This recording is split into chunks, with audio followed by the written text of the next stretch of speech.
রাত 2টোর সময় যখন সবাই ঘুমিয়ে পড়ে তখন সেই সত্যিটা বের হয়ে আসে যেটা আপনি দিনের আলোয় লুকিয়ে রাখেন। এই মুহূর্তে আপনি এমন কারোর কথা ভাবছেন যে আপনাকে মনে করিয়ে দিয়েছে যে আপনার কোনো ভ্যালিউ নেই। আপনি হয়তো ভাবছেন কিভাবে তাকে বুঝিয়ে দেবেন সেই কষ্টটা যেটা আপনি প্রতিদিন একা একা সহ্য করেন। কিন্তু আসল সত্যিটা জানতে চান? আপনি তাকে কষ্ট দিতে চান না, আপনি শুধু নিজের সেই রেসপেক্টটা ফিরে পেতে চান যেটা আপনি তার সামনে হারিয়ে ফেলেছিলেন।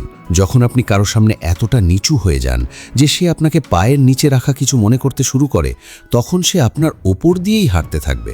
মানুষ আপনাকে ঠিক সেভাবেই ট্রিট করবে যেভাবে আপনি নিজেকে ট্রিট হতে দেবেন। আমরা প্রায়ই এমন মানুষকে হারানোর ভয় পাই যারা আসলে আমাদের প্রতি কোনো কেয়ারই নেই। এটা লাভ না, এটা একটা অসুস্থতা যেটাকে আপনার ইগো পুষে রাখছে। আপনি চাইছেন সে যেন বুঝতে পারে আপনার অভাবটা, কিন্তু যতদিন আপনি তার জীবনে একটা ক্লান্ত ছায়ার মতো থেকে যাবেন ততদিন সে কখনো আপনার অভাব বুঝতে পারবে না।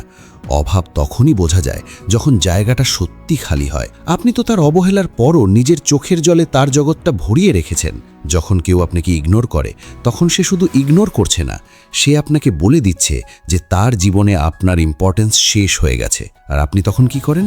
আরও লম্বা মেসেজ লেখেন, প্রমাণ করার চেষ্টা করেন যে আপনি তাকে কতটা ভালোবাসেন। আপনি যত লম্বা প্যারাগ্রাফ লিখবেন তার রিপ্লাই তত ছোট হতে থাকবে। কখনো কখনো শুধু একটা অথবা একটা ইমোজি আসবে। সেই একটা দেখে বুকের ভেতর যে ব্যথাটা হয় সেটা আপনার ভালোবাসার ব্যথা না, সেটা আপনার মরে যাওয়া সেলফ রেসপেক্টের চিৎকার।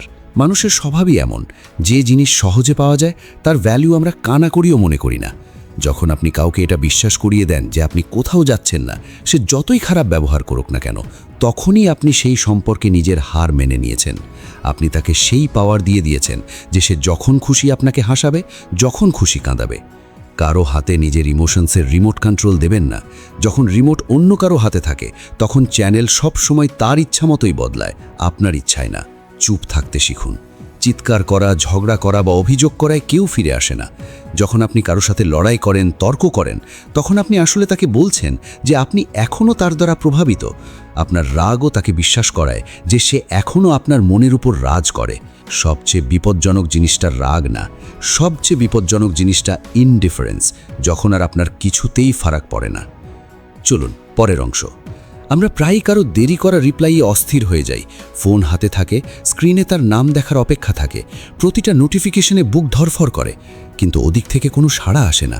আপনি হয়তো দেখেন সে অনলাইনে আছে, হয়তো অন্য কারো সাথে কথা বলছে, বা হয়তো শুধু রিল স্ক্রোল করছে। এই জালটা থেকে বের হয়ে আসুন।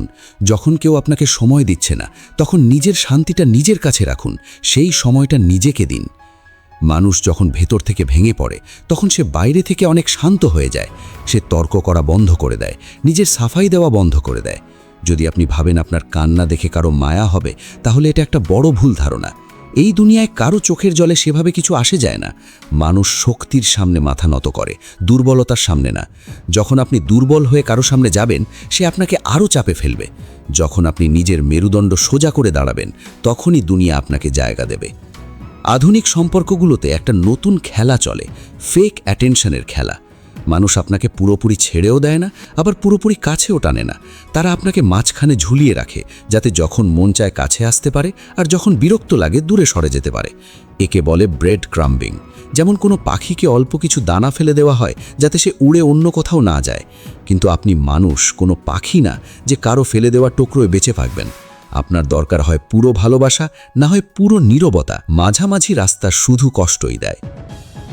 ছেলেরা প্রায়ই খুব চুপচাপ হয়ে যায় যখন তারা কোনো গভীর আঘাতের ভিতর দিয়ে যাচ্ছে। তারা কারো সাথে নিজের কষ্ট ভাগ করে না। রাতে একা অন্ধকার ঘরে নিজের ছটফটানি লুকিয়ে রাখে। তাদের মনে হয় কষ্ট দেখালে তারা দুর্বল মনে হবে, কিন্তু এই চুপ থাকাটাই তাদের সবচেয়ে বড় শক্তি হয়ে উঠতে পারে, যদি সেটা সঠিক জায়গায় কাজে লাগানো যায়। নিজের এই এনার্জি, এই রাগ, এই কষ্টটাকে এমন কোনো কাজে লাগান যেটা আপনাকে ভিতর থেকে আরও শক্তিশালী করে তোলে। যখন আপনি নিজেকে বদলে ফেলবেন, তখন আপনার দুনিয়া নিজে থেকেই বদলে যাবে।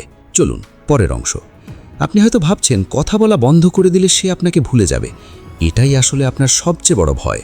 কিন্তু সত্যিটা হলো, যদি সে আপনাকে এত সহজে ভুলে যেতে পারে, তাহলে সে আসলে কখনো আপনাকে মনেই রাখেনি।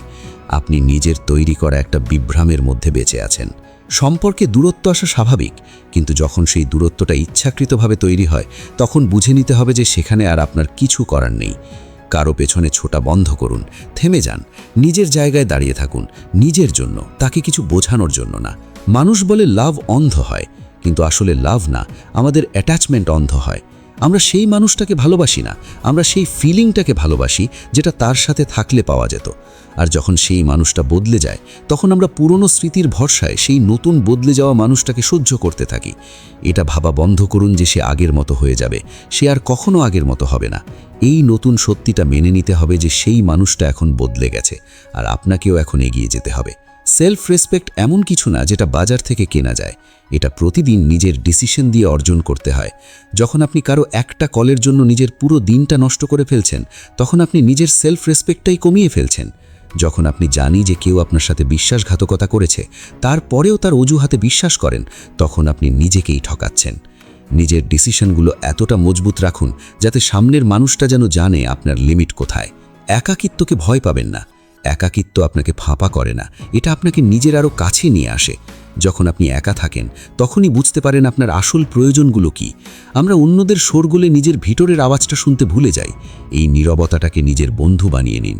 যখন আপনি একা থেকেও খুশি থাকতে শিখে যাবেন, তখন কারো উপস্থিতি বা অনুপস্থিতি আপনাকে আর কষ্ট দেবে না। আর যেদিন আপনার আর কিছুতেই ফারাক পড়বে না, সেদিনই আপনি সত্যিকারের মুক্ত হয়ে যাবেন। মানুষের স্বার্থপরতা বোঝাটা খুব জরুরি। মানুষ আপনার পাশে ততদিনই থাকে যতদিন তারা আপনার থেকে কিছু পায়, সেটা অ্যাটেনশন হোক, লাভ হোক, টাকা হোক বা শুধু একটা ভরসার জায়গা। যেদিন তাদের কাজ শেষ হয়ে যায় বা তারা ভালো কোনো অপশন পেয়ে যায়, সেদিন তারা আপনাকে ছেড়ে এগিয়ে যায়। এটা ক্রিসুর শোনায়, কিন্তু এটাই বাস্তবতা। এই বাস্তবতাটা যত তাড়াতাড়ি মেনে নেবেন, কষ্ট তত কম হবে। কারো কাছে এটা আশা করবেন না যে সে আপনার জন্য নিজের খুশি ছেড়ে দেবে। প্রত্যেকে নিজের লড়াই লড়ছে, আর প্রত্যেকে নিজেকেই আগে রাখে। আপনাকেও নিজেকে আগে রাখতে শিখতে হবে। চলুন শেষ অংশ। মানসিক শান্তির চেয়ে বড় কিছু এই দুনিয়ায় নেই। এখন সিদ্ধান্তটা আপনার। আপনি চাইলে বসে বসে কাঁদতে পারেন, কারো একটা মেসেজের অপেক্ষা করতে পারেন, নিজের বাকি থাকা সম্মানটাও হারিয়ে ফেলতে পারেন। অথবা আপনি দাঁড়িয়ে যেতে পারেন, নিজের চোখের জল মুছে নিতে পারেন, আর নিজের জীবনের কন্ট্রোল নিজের হাতে তুলে নিতে পারেন।